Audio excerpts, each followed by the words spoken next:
என்ன வேணும் ஸ்கூலுக்கு எல்லாமே இங்கிருக்கு. Super Saravana stores, Chennai, Madurai, Kovai.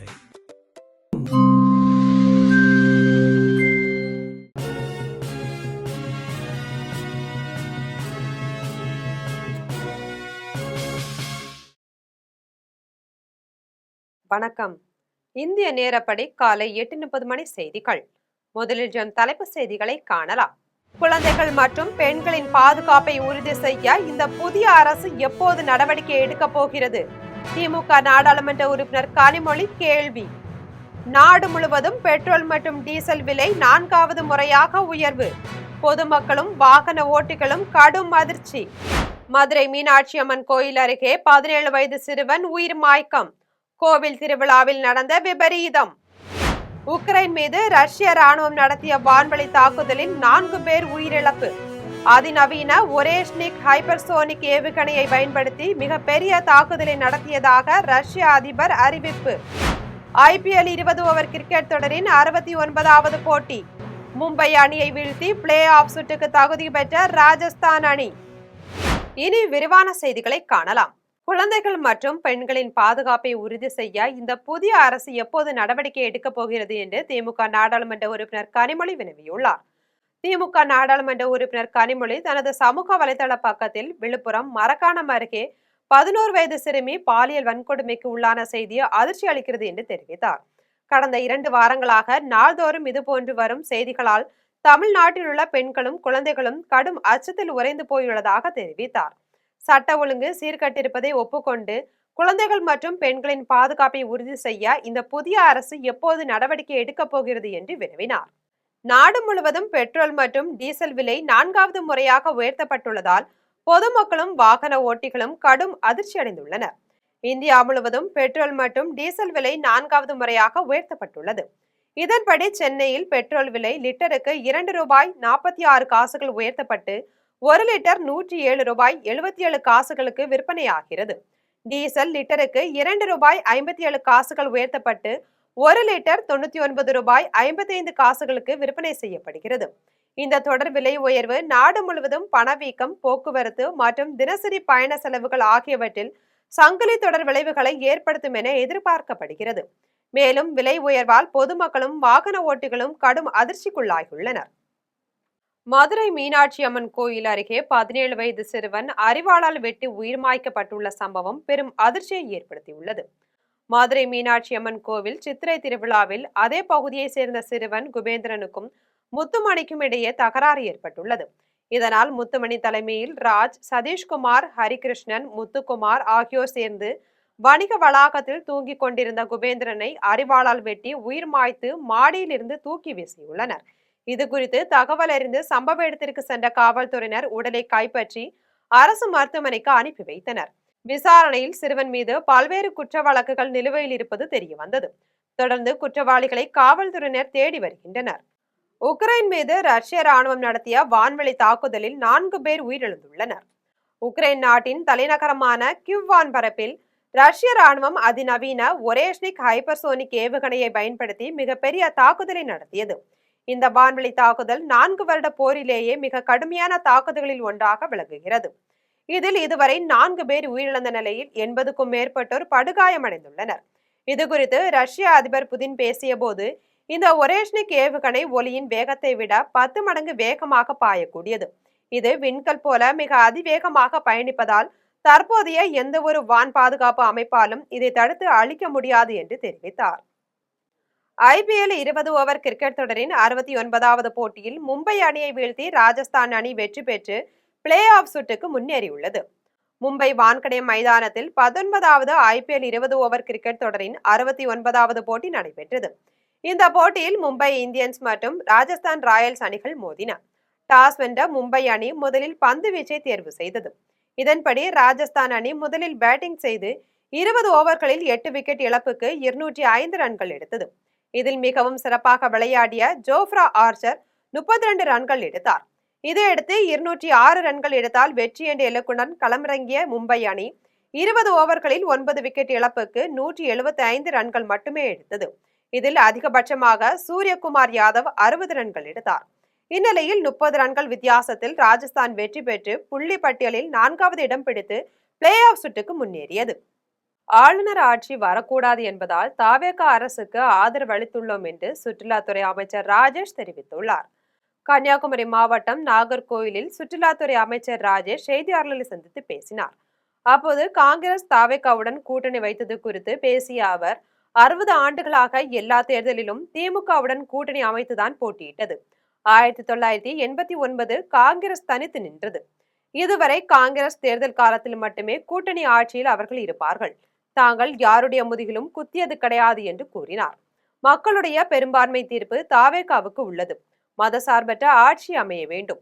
ஆளுநர் ஆட்சி வரக்கூடாது என்பதால் இந்த அரசுக்கு ஆதரவு அளித்துள்ளோம் என்றார். மேலும் சர்வதேச சுற்றுலா மையமான கன்னியாகுமரியில் முறையாக ஆய்வு செய்து சுற்றுலா பயணிகளின் கோரிக்கையை நிறைவேற்றும் விதமாக திட்டங்கள் செயல்படுத்தப்படும் என்று உறுதியளித்தார்.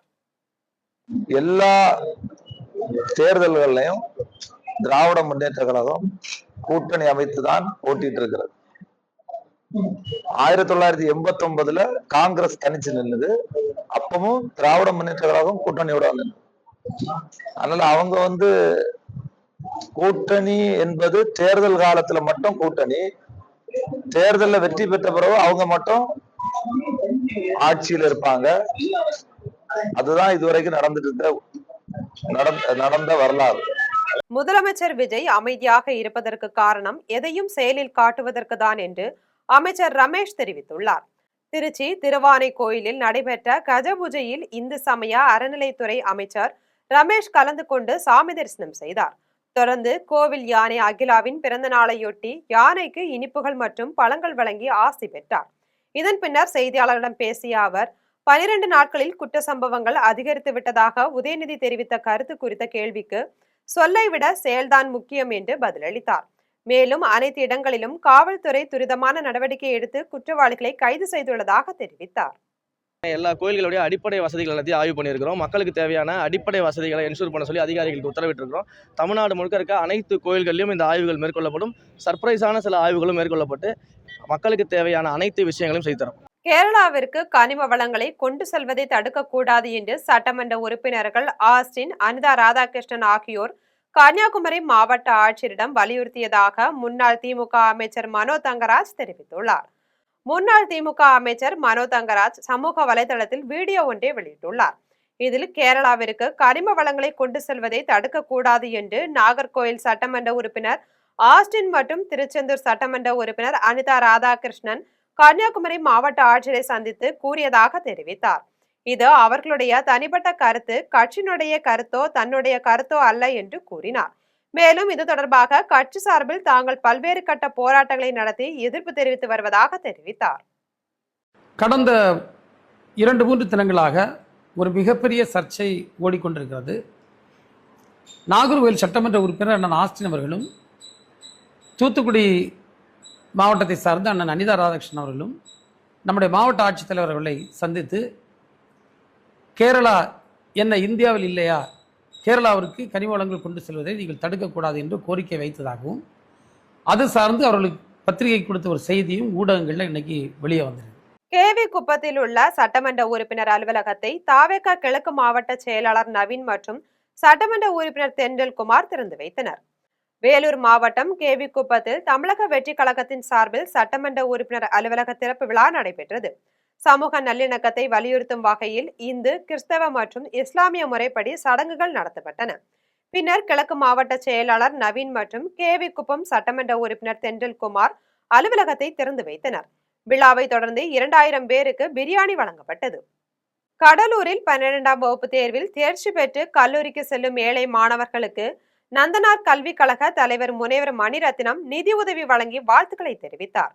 கடலூர் மாவட்டம் ஓமக்குளம் நந்தனார் மடம் அருகிலுள்ள பகுதியில் ஏழ்மை நிலையில் உள்ள பெற்றோர்களின் பிள்ளைகள் வசித்து வருகின்றனர். அவர்கள் 12ஆம் வகுப்பில் தேர்ச்சி பெற்று கல்லூரிக்கு செல்கிறார்கள். இவர்களுக்கு நந்தனார் கல்வி கழகம் சார்பில் பாராட்டு மற்றும் நிதி உதவி வழங்கும் நிகழ்ச்சி முனைவர் மணிரத்னம் தலைமையில் நடைபெற்றது. அப்போது பேசிய அவர், கல்வியின் முக்கியத்துவத்தை எடுத்து கூறி மாணவர்கள் அனைவரும் தங்களது இலக்கை நோக்கி முயற்சி செய்து முன்னேற வேண்டும் என்று வலியுறுத்தினார். இந்த நிகழ்ச்சியில் நந்தனார் கல்வி கழக செயலாளர் திருவாசகம், பொருளாளர் ஜெயச்சந்திரன் உள்ளிட்ட நிர்வாகிகள் கலந்து கொண்டனர். மேலும் மாணவ மாணவிகளின் பெற்றோர்களும் உடனிருந்தனர்.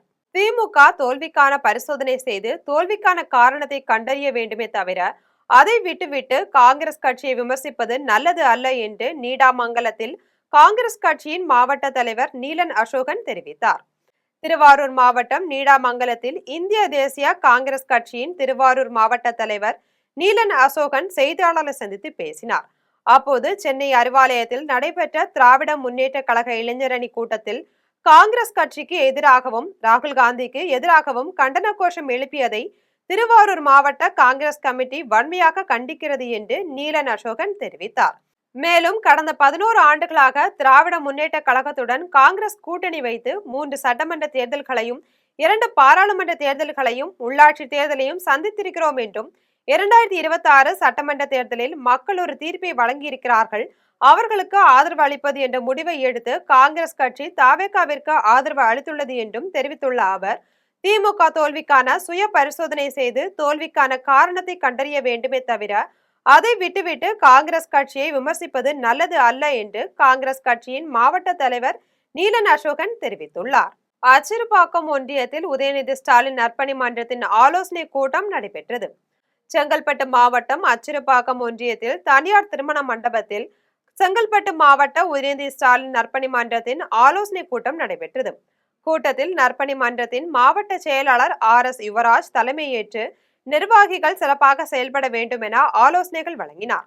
கூட்டத்தில் மாநில தலைவர் அன்பில் மகேஷ் பொய்யாமொழி நற்பணிகள் சிறப்பாக செயல்பட காணொலி வாயிலாக ஆலோசனைகள் வழங்கி அனைவரையும் மகிழ்வித்தார். மாநில செயலாளர் PK பாபு தொலைபேசி வாயிலாக தொடர்பு கொண்டு நிர்வாகிகளுக்கு ஆலோசனைகள் வழங்கினார்.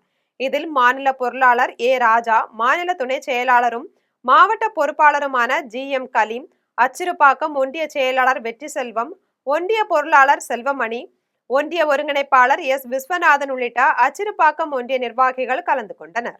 மேகதாட்டில் அணை கட்ட கர்நாடகா முயற்சிப்பது வன்மையாக கண்டிக்கத்தக்கது என்று தமிழக அனைத்து விவசாய சங்கங்களின் பொதுச் செயலாளர் பாண்டியன் தெரிவித்துள்ளார். திருவாரூர் மாவட்டம் மன்னார்குடியில் தமிழக அனைத்து விவசாய சங்கங்களின் மாநில மற்றும் மாவட்ட நிர்வாகிகளின் ஆலோசனை கூட்டம் நடைபெற்றது. இதன் பின்னர் சங்கத்தின் பொதுச் செயலாளர் பாண்டியன் செய்தியாளர்களை சந்தித்து பேசினார். அப்போது மேகதாட்டில் அணை கட்ட கர்நாடகம் முயற்சி எடுப்பது வன்மையாக கண்டிக்கத்தக்கது என்று தெரிவித்தார்.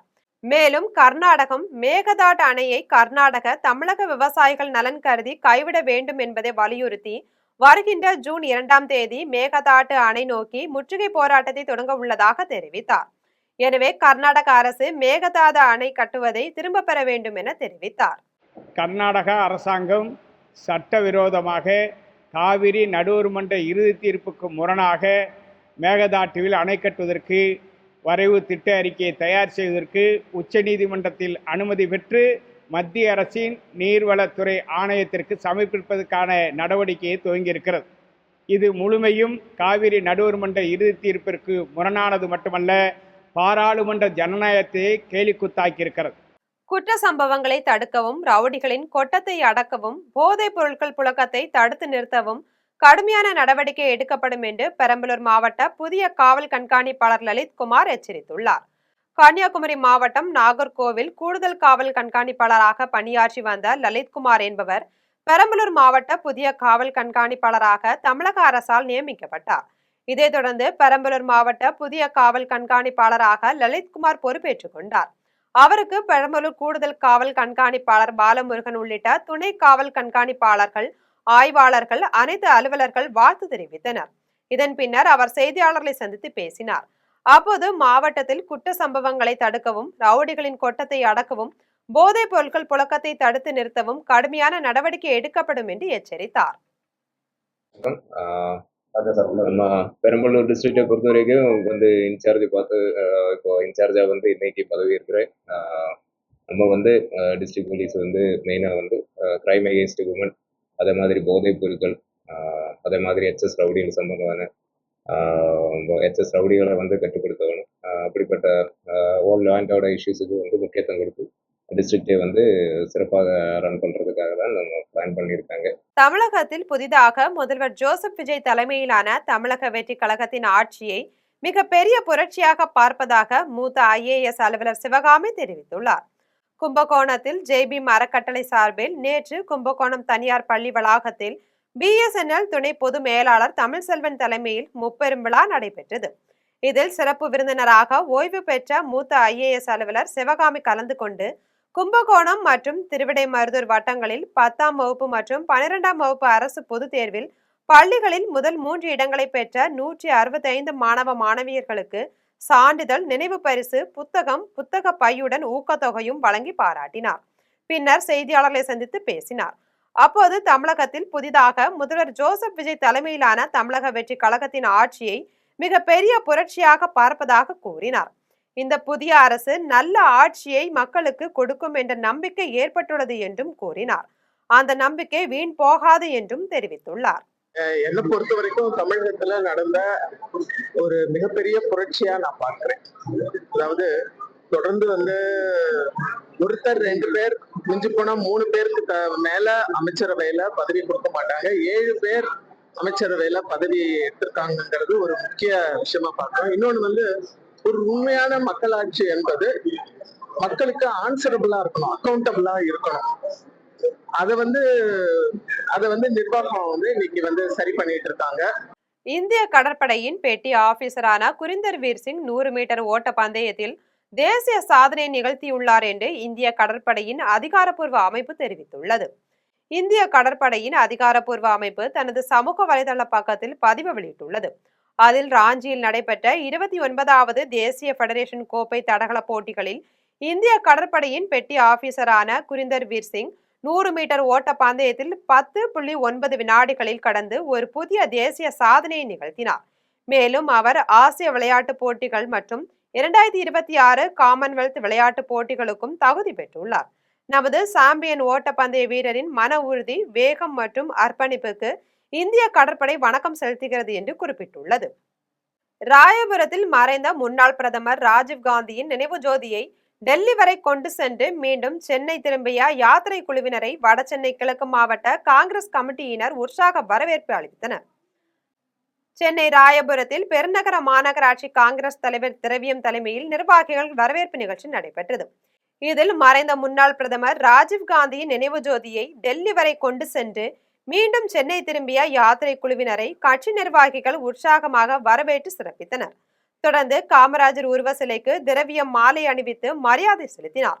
இதன் பின்னர் அகில இந்திய காங்கிரஸ் கமிட்டி உறுப்பினர் சிரஞ்சீவி அனைவருக்கும் கேடயம் வழங்கி வாழ்த்துக்களை தெரிவித்தார். இதில் பொருளாளர் சுரேஷ், கிழக்கு மாவட்ட மகிழா காங்கிரஸ் தலைவர் தாரணி உள்ளிட்ட நிர்வாகிகள் கலந்து கொண்டனர். தமிழர் தந்தை என்று அன்போடு அழைக்கப்படும் ஐயா ஆதித்தனார் அவர்களது புகழுக்கு பெருமை சேர்க்கும் வகையிலே அவருடைய தமிழக மக்களுக்கான நல்ல பணிகளை நினைவு கூறும் வகையிலே தமிழ் மாநில காங்கிரஸ் கட்சியின் சார்பிலே இன்றைக்கு அவர்களது சிலைக்கு மாலை அணிவிப்பதை மிகுந்த மரியாதையாக கருதுகிறோம். தமிழ்நாடு மல்லர்கம்ப விளையாட்டின் தந்தை என அழைக்கப்படும் உலகதுரையின் இறுதி ஊர்வலத்தில் நூற்றுக்கணக்கான மாணவர்கள் மல்லர் கம்பம் செய்தவாறு பங்கேற்றது நெகிழ்ச்சியை ஏற்படுத்தியுள்ளது. விழுப்புரம் மருதூர் பகுதியை சேர்ந்த ஓய்வு பெற்ற உடற்கல்வி ஆசிரியரான உலகதுரை என்பவர் தமிழ்நாட்டில் மறைக்கப்பட்டிருந்த மல்லர் கம்ப விளையாட்டுக்கு உயிர்ப்பித்து ஆயிரக்கணக்கான ஏழை எளிய மாணவர்களுக்கு மல்லர் கம்பர் விளையாட்டை இலவசமாக கற்றுக் கொடுத்தார். இதன் காரணமாக இன்றைக்கு மல்லர் கம்ப விளையாட்டில் தமிழ்நாடு மிக சிறந்த மாநிலமாக விளங்குகிறது. உடற்கல்வி ஆசிரியர் உலகதுரை இந்திய மல்லர் கம்பம் சம்மேளனத்தின் இணை செயலாளராகவும் தமிழ்நாடு மல்லர் கம்ப கழகத்தின் செயல் தலைவராகவும் பதவி வகித்து வந்தார். இந்நிலையில் உலகதுரை உடல்நலக்குறைவு காரணமாக நேற்று காலமானார். இன்று அவருடைய இறுதி ஊர்வலம் நடைபெற்றது. அப்போது நூற்றுக்கணக்கான மல்லர் கம்ப விளையாட்டு மாணவர்கள் மல்லர் கம்பம் செய்து மல்லர் கம்ப விளையாட்டின் தந்தைக்கு மரியாதை செலுத்தியது நெகிழ்ச்சியை ஏற்படுத்தியது. இறுதி ஊர்வலத்தில் முன்னாள் அமைச்சர் பொன்முடி, முன்னாள் நகர்மன்ற தலைவர் ஜனகராஜ் உள்ளிட்டோர் கலந்து கொண்டனர். இறுதியாக KK ரோட்டில் உள்ள முக்தியில் உலகத்துறை உடல் எரியூட்டப்பட்டது. கோவையில் நடைபெற்ற இலவச செயற்கை மூட்டு அளவீட்டு முகாமில் தமிழகம், கர்நாடகா, கேரளா உள்ளிட்ட பல்வேறு மாநிலங்களில் இருந்து ஆயிரக்கணக்கான மாற்றுத்திறனாளிகள் கலந்து கொண்டனர். கோவை சோமையாம்பாளையம் KNG புதூரில் நாராயண் சேவா சன்ஸ்தானின் இலவச செயற்கை மூட்டு வழங்கும் முகாம் நடைபெற்றது. இதில் தமிழகம், கர்நாடகா, கேரளா, ஆந்திரா உள்ளிட்ட பல்வேறு மாநிலங்களில் இருந்து ஆயிரக்கணக்கான மாற்றுத்திறனாளிகள் கலந்து கொண்டனர். முகாமில் 20 பேர் கொண்ட மருத்துவ குழுவினர் மாற்றுத்திறனாளிகளின் கை அல்லது கால் மூட்டுகளின் அளவீடுகளை ஆய்வு செய்தனர். இதன் பின்னர் முகாம் ஒருங்கிணைப்பாளர் செய்தியாளர்களை சந்தித்து பேசினார். அப்போது பரிசோதனை செய்யப்பட்ட பயனாளிகளுக்கு 3 மாதங்களுக்கு பிறகு அடுத்த கோவை முகாமில் பிரத்யேகமாக தயாரிக்கப்பட்ட செயற்கை கருவிகள் பொருத்தப்படும் என்று தெரிவித்தார். கன்னியாகுமரியில் சுற்றுலா பயணிகளின் வருகை அதிகரித்ததால் பூம்புகார் படகு சவாரிக்கு நீண்ட தூரம் தடுப்பு வைத்து வரிசையில் செல்ல ஏற்பாடு செய்யப்பட்டுள்ளது. கோடை விடுமுறை காலத்தில் கன்னியாகுமரியில் தமிழ்நாட்டின் பல்வேறு மாவட்டங்களில் இருந்தும் கேரளா, ஆந்திர, கர்நாடகா, மகாராஷ்டிரா மாநிலங்களில் இருந்தும் சுற்றுலா பயணிகள் ஏராளமானோர் வந்து செல்கின்றனர். இதனால் சுற்றுலா பயணிகளின் கூட்டம் வழக்கத்தை விட அதிகமாக உள்ளது. கடல் நடுவே உள்ள திருவள்ளுவர் சிலை, விவேகானந்தர் மண்டபம் ஆகியவற்றை பார்க்க சுற்றுலா பயணிகள் அதிக ஆர்வம் காட்டுகின்றனர். இதற்காக சுற்றுலா பயணிகள் அதிகாலை முதலே நீண்ட வரிசையில் காத்திருக்கின்றனர். இதனால் பூம்புகார் கப்பல் போக்குவரத்து கழகம் நீண்ட தூரம் தடுப்பு ஏற்படுத்தி அதில் சுற்றுலா பயணிகள் வரிசையில் வர ஏற்பாடு செய்துள்ளது. இதனால் இப்பகுதியில் உள்ள கடைகளுக்குள்ளே செல்ல முடியாமல் மக்கள் திரும்பி செல்வதால் அவர்களின் வாழ்வாதாரம் பாதிக்கப்பட்டுள்ளது. இதனால் படகு சவாரிக்கு செல்லும் சுற்றுலா பயணிகளை வரிசையில் நிற்க செய்யும் போது கடைகளின் வணிகம் பாதிக்காமல் பார்த்து கொள்ள வேண்டும் என்று வணிகர்கள் கோரிக்கை விடுத்துள்ளனர். கேரள மாநிலம் திருச்சூர் மாவட்டம் எருமப்பட்டி அருகே தண்ணீர் லாரி குப்புற கவிழ்ந்ததில் வீடுகளுக்குள் தண்ணீர் புகுந்தது. கேரள மாநிலம் திருச்சூர் மாவட்டம் எருமப்பட்டி ஊராட்சிக்குட்பட்ட குட்டஞ்சேரியில் பொதுமக்களுக்கு வழங்குவதற்காக மினி லாரியில் தண்ணீர் எடுத்து செல்லப்பட்டது. இந்த நிலையில் நெல்லிக்குன்று அருகே மேடான பகுதியில் வாழும் மக்களுக்கு குடிநீர் வழங்க லாரி சென்று கொண்டிருந்த போது ஓட்டுநரின் கட்டுப்பாட்டை இழந்து பின்னோக்கி வந்து கவிழ்ந்தது. இந்த விபத்தில் லாரியில் வைக்கப்பட்டிருந்த தண்ணீர் தொட்டிகள் உடைந்து வீடுகளுக்குள் புகுந்தது. இதேபோல் வீடுகளின் சுற்றுச்சுவரும் சேதமடைந்தது. இந்த விபத்தில் அதிர்ஷ்டவசமாக ஓட்டுநரும் உதவியாளரும் சிறு காயங்களுடன் உயிர் தப்பினார். தர்மபுரியில் மோடி அரசை கண்டித்து இந்திய ஐக்கிய கம்யூனிஸ்ட் கட்சி சார்பில் கண்டன ஆர்ப்பாட்டம் நடைபெற்றது. தர்மபுரி நகர BSNL அலுவலகம் அருகில் இந்திய ஐக்கிய கம்யூனிஸ்ட் கட்சி சார்பில் மாவட்ட செயலாளர் பிரதாபன் தலைமையில் பாசிச பாஜக அரசை கண்டித்து கண்டன ஆர்ப்பாட்டம் நடைபெற்றது. இதில் நீட் தேர்வு ரத்து, பெட்ரோல் டீசல் விலை உயர்வு, மகாத்மா காந்தி ஊரக வேலைவாய்ப்பு திட்டத்தை தொடர்ந்து அமலாக்க வேண்டும், நீட் தேர்வு கேள்வித்தாள் வெளியானதற்கு மனிதவள மேம்பாட்டு அமைச்சர் பதவி விலக வேண்டும் உள்ளிட்ட கோரிக்கைகளை வலியுறுத்தினார். இந்த ஆர்ப்பாட்டத்தில் மாதையன், அலமேலு, ரவி, பாலன் உள்ளிட்ட 100க்கும் மேற்பட்ட கட்சி நிர்வாகிகள் கலந்து கொண்டு மோடி அரசை கண்டித்து கோஷங்கள் எழுப்பினர். கரூரில் மதுபான கடையை அகற்ற கோரி பொதுமக்கள் மற்றும் வியாபாரிகள் கடையை முற்றுகையிட்டு போராட்டத்தில் ஈடுபட்ட சம்பவம் அப்பகுதியில் பெரும் பரபரப்பை ஏற்படுத்தியுள்ளது. தமிழக முதலமைச்சர் விஜய் மாநிலம் முழுவதும் 717 அரசு மதுபான கடைகளை மூட உத்தரவிட்டார். இதன் அடிப்படையில் கரூரில் 10க்கும் மேற்பட்ட அரசு மதுபான கடைகள் மூடப்பட்டன. ஆனால் கரூர் கொந்தளா கவுண்டனூரில் உள்ள மருத்துவமனை மற்றும் கோவிலுக்கு அருகில் இருக்கும் மதுபான கடையை இன்னும் அகற்றப்படவில்லை. இதனால் அப்பகுதி பொதுமக்கள் மற்றும் வியாபாரிகள் கடையை முற்றுகையிட்டு உடனடியாக அகற்ற கோரி போராட்டத்தில் ஈடுபட்டனர். இதனை அறிந்த வட்டாட்சியர் மற்றும் காவல்துறையினர் போராட்டத்தில் ஈடுபட்டவர்களிடம் பேச்சுவார்த்தை நடத்தியதை தொடர்ந்து அனைவரும் கலைந்து சென்றனர். அலிகாரின் ஹர்துவாகஜ் பகுதியில் விமானத்தில் ஏற்பட்ட தொழில்நுட்ப கோளாறால் விமானத்தை துரிதமாக செயல்பட்டு தரையிறக்கம் செய்ததால் உயிர் சேதம் தவிர்க்கப்பட்டது. உத்தரப்பிரதேச மாநிலம் அலிகாரின் ஹர்துவாகஜ் பகுதியில் 2 இறக்கைகள் கொண்ட சிறிய விமானம் ஒன்று அவசர தரையிறக்கம் செய்தது. அலிகாரில் உள்ள தன்னிப்பூர் விமான ஓடுதளத்தில் இருந்து புறப்பட்ட இந்த விமானத்தில் சிறிது நேரத்திலேயே தொழில்நுட்ப கோளாறு ஏற்பட்டது. இதனையடுத்து ஹர்துவாகஜ் பகுதியில் உள்ள சேங்கேரி கிராமத்திற்கு அருகே விமானி பாதுகாப்பாக அவசர தரையிறக்கம் செய்தார். இதில் விமானத்தை துரிதமாக செயல்பட்டு தரையிறக்கம் செய்ததால் உயிர் சேதம் தவிர்க்கப்பட்டது. இச்சம்பவம் குறித்து காவல்துறையினர் விசாரணை மேற்கொண்டதில் முதற்கட்டமாக இது ஒரு தொழில்நுட்ப கோளாறு என்றே கூறப்படுகிறது. ஆலங்குடி குரு பகவான் ஆலயத்தில் குரு பெயர்ச்சியையொட்டி நடைபெற்ற சிறப்பு பூஜையில் ஏராளமான பக்தர்கள் கலந்து கொண்டு குரு பகவானை மனமுருக வழிபட்டனர். திருவாரூர் மாவட்டம் நீடாமங்கலம் அருகே ஆலங்குடி குரு பகவான் ஆலயத்தில் குரு பெயர்ச்சியையொட்டி சுவாமிக்கு சிறப்பு அபிஷேக ஆராதனைகள் நடைபெற்றது. இதில் ஏராளமான பக்தர்கள் நீண்ட வரிசையில் நின்று குரு பகவானை மனமுருக வழிபட்டனர். குடியாத்தம் அடுத்த வேப்பூரில் கங்கை அம்மன் சிரசு திருவிழா வெகு விமர்சையாக நடைபெற்றது. வேலூர் மாவட்டம் குடியாத்தம் அடுத்த வேப்பூர் கிராமத்தில் அமைந்துள்ள ஸ்ரீ கங்கையம்மன் ஆலயத்தில் ஆண்டுதோறும் வைகாசி மாதம் சிரசு திருவிழா நடைபெறுவது வழக்கம். அதன்படி இந்த ஆண்டிற்கான வைகாசி சிரசு திருவிழா சிறப்பாக நடைபெற்றது. முன்னதாக கங்கை அம்மன் சிரசை பக்தர்கள் தலையில் ஏந்தியவாறு முக்கிய வீதிகள் வழியாக ஊர்வலமாக சென்றனர். வழிநெடுகிலும் பொதுமக்கள் அம்மன் மீது உப்பு மிளகு தூவியும் ஆடு கோழிகளை பலியிட்டும் தங்களது நேர்த்தி கடனை செலுத்தினர். விழாவில் வேப்பூர் பஞ்சாயத்து தலைவர் கோட்டீஸ்வரி பாபு, பாஜக மாநில இளைஞரணி துணைத் தலைவர் சுரேஷ் உள்ளிட்டோர் கலந்து கொண்டு சாமி தரிசனம் செய்தனர். அவர்களுக்கு கோயில் நிர்வாகம் சார்பில் பூரண மரியாதை அளிக்கப்பட்டது. இதில் பல்வேறு கிராமங்களை சேர்ந்த ஏராளமான பக்தர்கள் கலந்து கொண்டு கங்கையம்மனை வழிபட்டனர். மீண்டும் தலைப்பு செய்திகள். குழந்தைகள் மற்றும் பெண்களின் பாதுகாப்பை உறுதி செய்ய இந்த புதிய அரசு எப்போது நடவடிக்கை எடுக்க போகிறது? திமுக நாடாளுமன்ற உறுப்பினர் கனிமொழி கேள்வி. நாடு முழுவதும் பெட்ரோல் மற்றும் டீசல் விலை 4வது முறையாக உயர்வு. பொதுமக்களும் வாகன ஓட்டிகளும் கடும் அதிர்ச்சி. உக்ரைன் மீது ரஷ்ய ராணுவம் நடத்திய வான்வழி தாக்குதலில் 4 பேர் உயிரிழப்பு.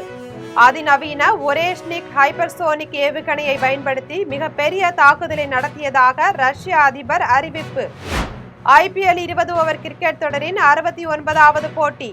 மும்பை அணியை வீழ்த்தி பிளே ஆஃப் சுற்றுக்கு தகுதி பெற்ற ராஜஸ்தான் அணி. இத்துடன் செய்திகள் நிறைவடைகின்றன. மீண்டும் செய்திகள் மதியம் 1:30 மணிக்கு. உடனுக்குடன் செய்திகளை காண live.tv என்ற இணையதளத்தில் இணைந்திருங்கள். நன்றி, வணக்கம்.